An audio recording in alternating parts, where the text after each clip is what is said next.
Term insurance without return of premium and with return of premium. आपको क्या लगता है कौन सा ऑप्शन सस्ता होना चाहिए? कॉमन सेंस ये कहता है कि term insurance without return of premium सस्ता होना चाहिए, लेकिन ये जो प्रीमियम इंस्टॉलमेंट है उस पर भी जीएसटी लगता है। रिटर्न ऑफ प्रीमियम प्लान्स में 4.5% जीएसटी लगता है फर्स्ट ईयर में और 2.25% जीएसटी लगता है second year onwards. Without return of premium plans में 18% जीएसटी लगता है through out the policy term. Return of premium plans में लाइफ इंश्योरेंस के साथ एक सेविंग्स कंपोनेंट भी होता है, इसलिए वो लोअर जीएसटी अट्रैक्ट करता है compare to non return of premium plans, जो कि एक प्योर प्रोटेक्शन कवर होता है।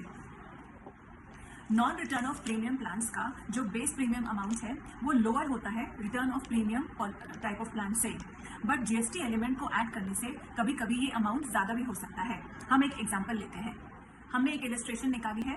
Male non smoker, age 23 years, sum assured, policy term 50 years and premium payment term 10 years. जो विदाउट रिटर्न ऑफ पॉलिसी है उसका जो बेस प्रीमियम अमाउंट है वो है 27,712 रुपीज।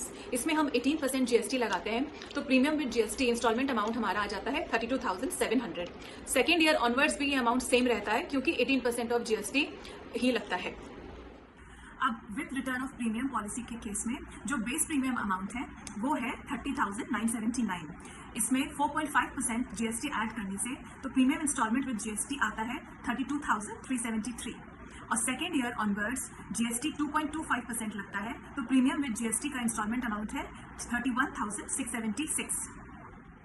इस केस में term insurance with return of premium plan सस्ता है। आप फाइनल डिसीजन लेने से पहले दोनों प्लान्स का एक इलस्ट्रेशन को जरूर स्टडी करें और फिर डिसाइड करें कि आपके लिए कौन सा प्लान बेहतर है। और जानकारी के लिए मुझे कांटेक्ट करें। मैं हूं रुचिका बंका।